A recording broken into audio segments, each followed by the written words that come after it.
Tuesday. Chris Allen here on this July 9th with your Sam Channel weather, sponsored by Ace Hardware Marketplace. Well, we're watching with interest the remnants of Beryl, which at one time was a very strong Category 5 hurricane. It has really weakened over the last 24 hours. It made landfall in Texas yesterday, and now the remnants of that storm are coming our way and going to meet up with an upper wave cold front system that is they're going to absorb each other, and that's going to bring us some rain. You're already seeing some rain back here on the radar, but I'll show you up close radar here in just a second. Let's check the Plano cam this morning here at 7:15 local time. Scattered clouds, a little bit of blue sky, morning sun, but there are showers, as you saw on radar, just back to the west. So whatever blue sky we're seeing right now may not stick around much longer. Most of the rain that we're seeing back to the west is headed north, but it eventually is going to come to our area and bring us a pretty good chance of rain and thunderstorms. Here's the view from downtown from the AAA Systems Reservoir Hill camera, and you can see the overcast skies and a bit of haze. The air is thick again this morning. It does not feel good when you step outside. It feels very muggy, very, very muggy, and it's going to continue to be that way as dew points are up in the 70s because of the high moisture content that is out there. Here is the view from the newest AAA Systems camera from Wingate Hotel, I-65 and Scottsville Road, looking a bit northwest, seeing those same clouds, and no shower activity just yet, but it's coming. It's on the way. And there is a possibility that we could be looking at some stronger storms and a threat of severe weather come later on this afternoon, which I'll highlight in just a second. But first, let's go to radar, and I'll show you what's going on at the moment right now as far as that's concerned. And you can see that we've got a lot of rain over Missouri, southern Illinois, parts of Indiana, and now moving in to parts of western and northwestern Kentucky. Hartford, Beaver Dam getting a really good thunderstorm right now. Not severe, but some very heavy rain. There you see the lightning flashes. Madisonville getting some good rain. Also back toward Paducah, the land between the lakes down to Murray.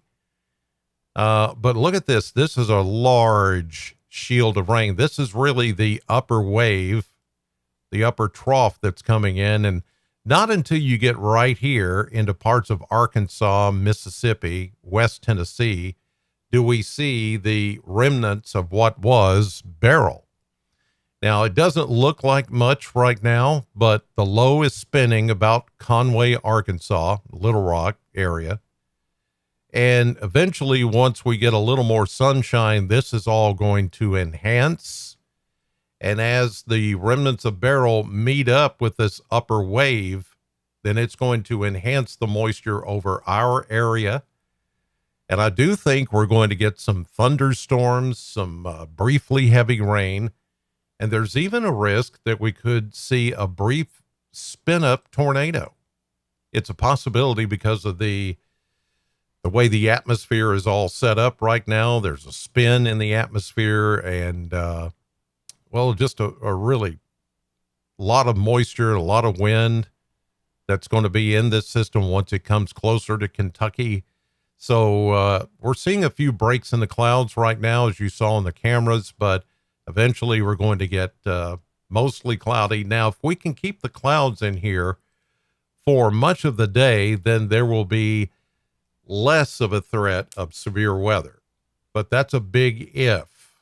And some of the models and everything that I'm looking at this morning are going, this could be one of those situations where you could, because of the spin of Beryl and the leftovers or the remnants of the system and the way everything is set up at different elevations, then there could be enough spin to spin up a brief tornado, especially if we get enough sun heating that already very unstable atmosphere and very moisture laden atmosphere. That could pop something this afternoon and this evening. Nothing this morning. It's going to be more into the afternoon and evening hours if something happens. Okay.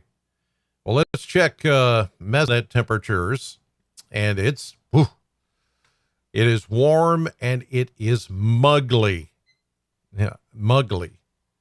I call it muggly because it's muggy and ugly. Muggly.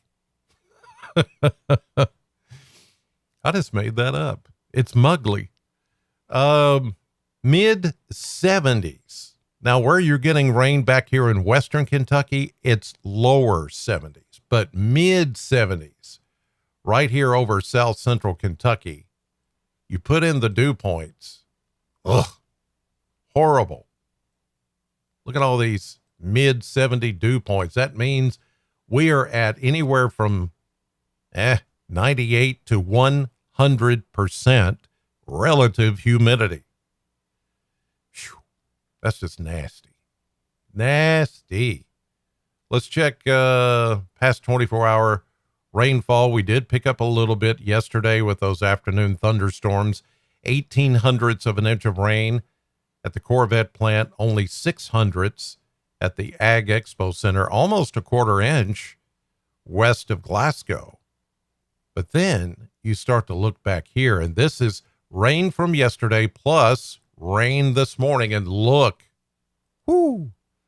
Marshall County, Benton, Kentucky, with humidity at 100%, they have picked up almost 2.7 inches of rain. Then 2.11 in Murray, Kentucky, Callaway County, where the humidity is 95%. So you could see that Western Kentucky has been hammered with heavy rain, and there's more to come.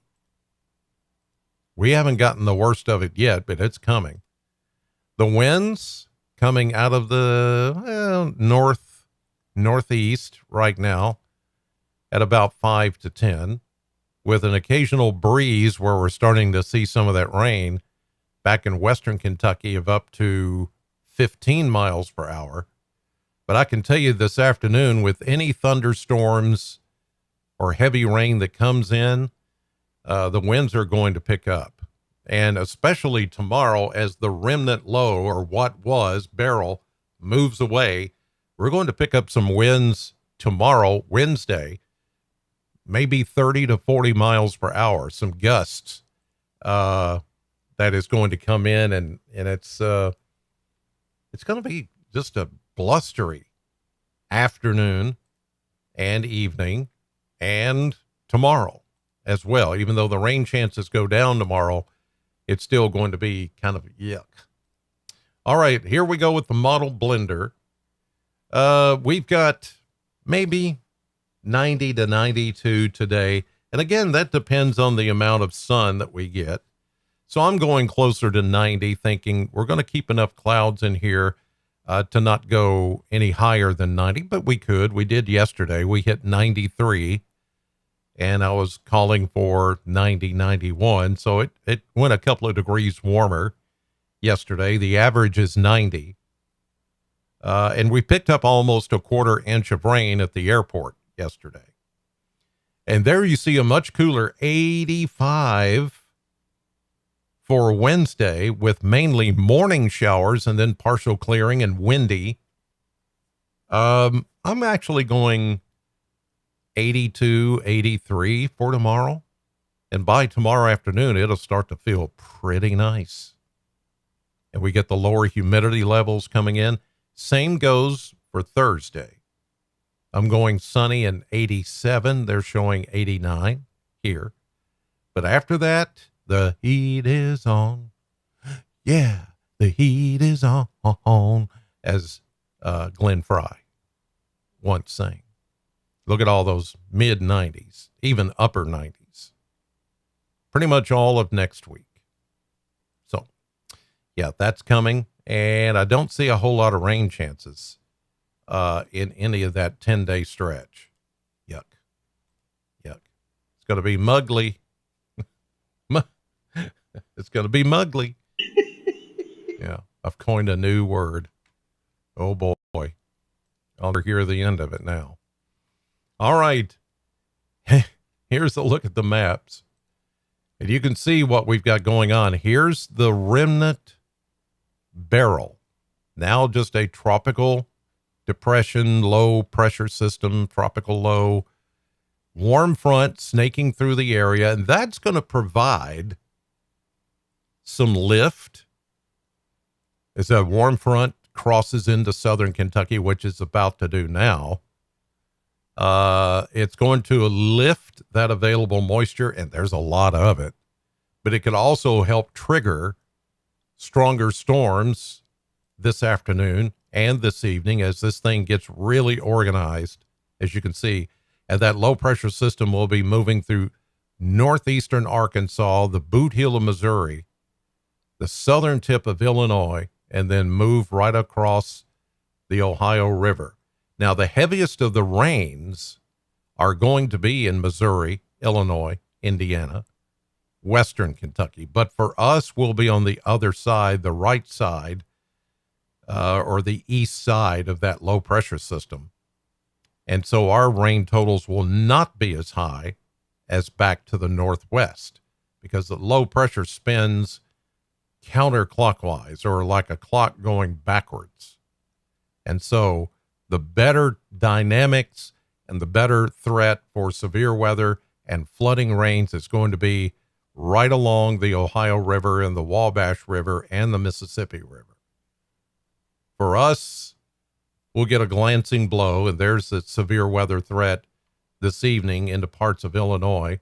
And it does take in part of Kentucky, even though it's not painted in red here. You'll see with the SPC Outlook in just a moment.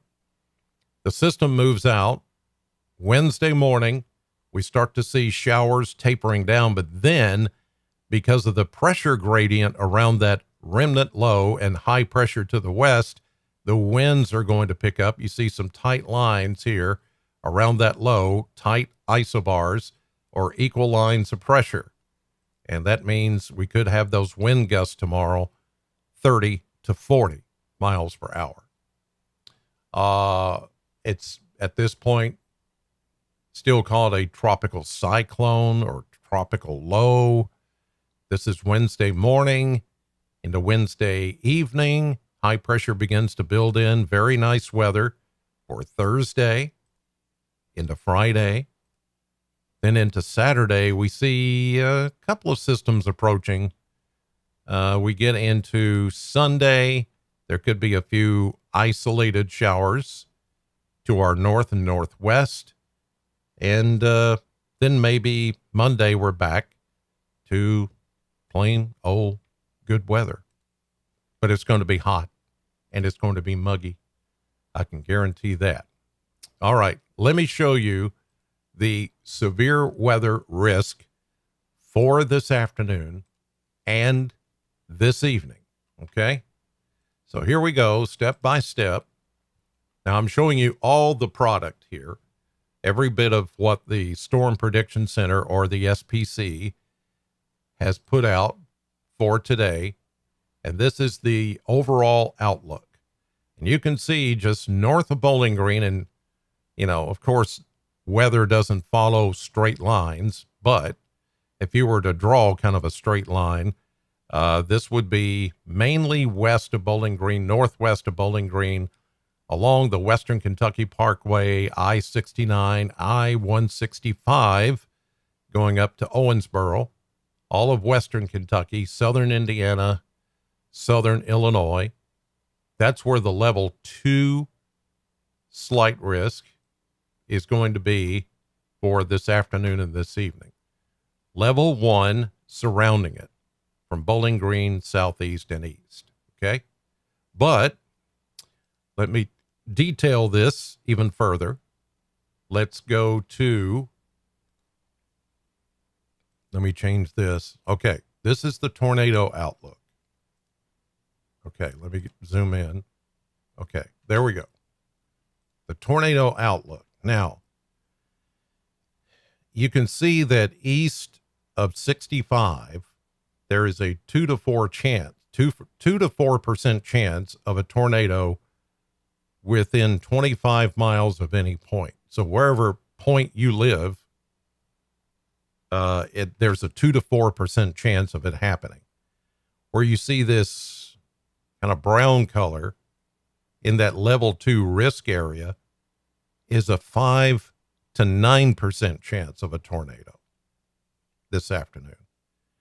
And in these kind of situations, the setup that we have today, this is going to be one of those situations where there might not be a lot of tornadoes, but they're going to be, how should I put this?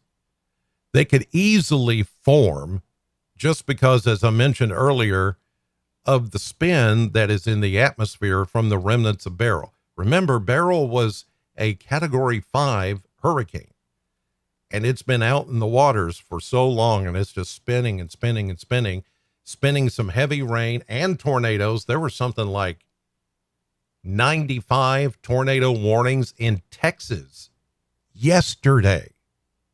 That's a record. So this system has a lot of spin, even though it's not your classic tornado setup. But I will tell you that if any tornadoes do form in our area this afternoon or this evening, they would be brief and they would be very on the weaker side, like EF0, EF1, maybe a gust of 90 miles per hour, enough to do some damage. But nothing major, not an outbreak. Okay. But this atmosphere is so volatile that this could happen that you're looking at right here in that graphic. This could actually happen. And especially if we get some sunshine, between some of the rain this morning and, whatever comes around this afternoon. Severe wind, damaging wind threat, everybody is in the 5 to 14% category. Everybody, pretty much, except for far eastern Kentucky. So even if you don't get a tornado, there could be damaging wind. Severe hail, there might be a little bit, but this is not a hail producer. So that's the brunt of it. And that's what we're looking at right now for severe weather threat. So don't be surprised if later this afternoon you start hearing about a severe thunderstorm watch. I would say probably it's going to be a tornado watch for some portion of our area.